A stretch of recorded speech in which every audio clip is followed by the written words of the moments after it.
Good evening. We're back with Exodus chapter 23, a call for justice. Do not pass along false reports. Do not cooperate with evil people by telling lies on the witness stand.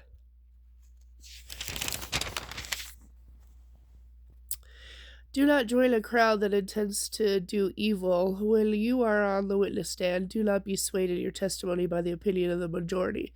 And do not slant your testimony in favor of a person just because a person is poor. If you come upon your enemy's ox or donkey that has strayed away, take it back to its owner. If you see the donkey of someone who hates you struggling beneath a heavy load, do not walk by. Instead, stop and offer to help. Do not twist justice against people simply because they are poor. Keep far away from falsely charging anyone with evil. Never put an innocent or honest person to death. I will not allow anyone guilty of this to go free. Take no bribes, for a bribe makes you ignore something that you clearly see. A bribe always hurts the cause of a person who is in the right. Do not oppress the foreigners living among you. You know what it is like to be a foreigner. Remember your own experience in the land of Egypt. Plant and harvest your crops for 6 years, but let the land rest and lie fallow during the seventh year. Then let the poor among you harvest any volunteer crop that may come up. Leave the rest of the animals to eat. The same applies Leave the rest for the animals to eat. The same applies to your vineyards and olive groves.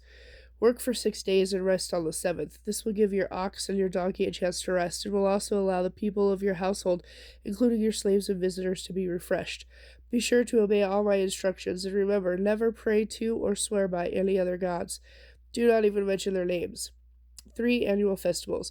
Each year you must celebrate 3 festivals in my honor. The first is the festival of unleavened bread. For 7 days you are to eat bread made without yeast, just as I commanded you before. This festival will be an annual event at the appointed time in early spring, for that is the anniversary of your exodus from Egypt. Everyone must bring me a sacrifice at that time. You must also celebrate the festival of harvest, when you bring me the first crops of your harvest.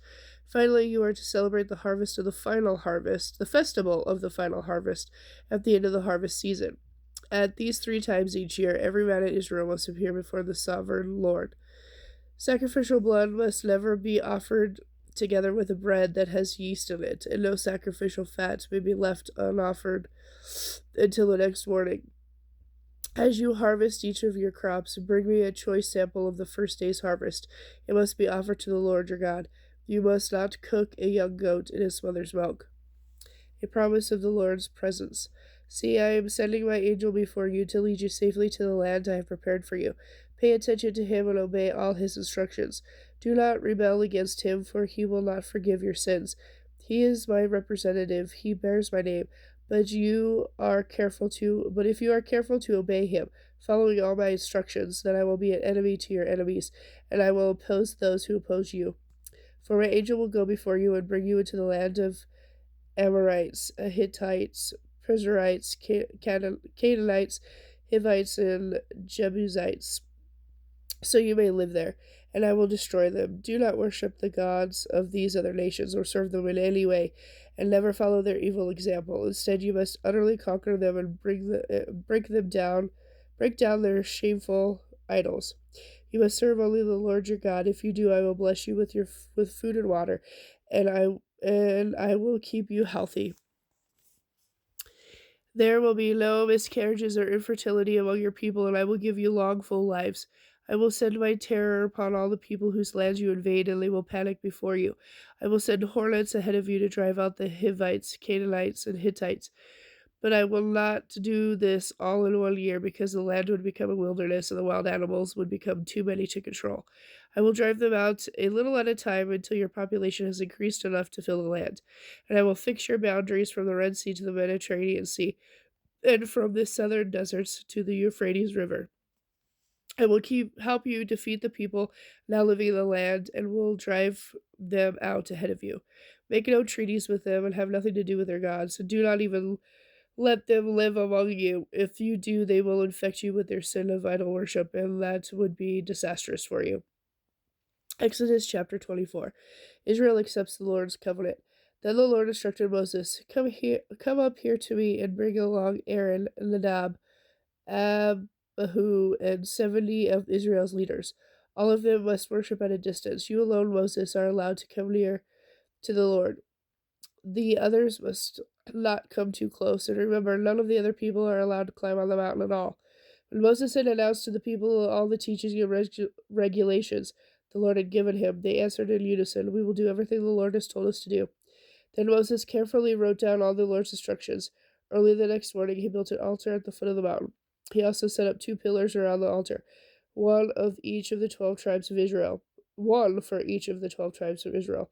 Then he sent some of the young men to sacrifice young bulls as burnt offerings and peace offerings to the Lord. Moses took half the blood of these animals and drew it off into basins. The other half he splashed against the altar.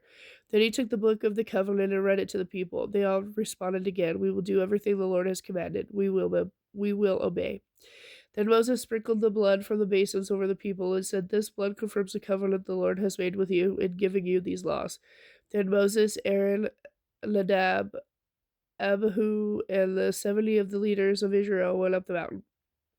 There they saw the God of Israel. Under his feet there seemed to be a pavement of brilliant sapphire, as clear as the heavens. And though Israel's leaders saw God, he did not destroy them. In fact, they shared a meal together in God's presence. And the Lord said to Moses, "Come up to me on the mountain. Stay there while I give you the tablets of stone that I have inscribed with my instructions and commands. Then you will teach the people from them." So Moses and his assistant Joshua climbed up the mountain of God. Moses told the other leaders, "Stay here and wait for us until we come back. If there are any problems while I am gone, consult with Aaron and Hur, who are here with you."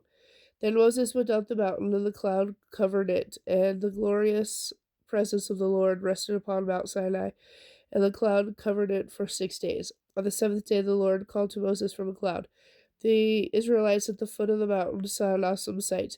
The awesome glory of the Lord on the mountaintop looked like a devouring fire. Then Moses disappeared into the cloud as he climbed higher up the mountain. He stayed on the mountain 40 days and 40 nights. And with that, I'll be back later with Exodus chapter 25.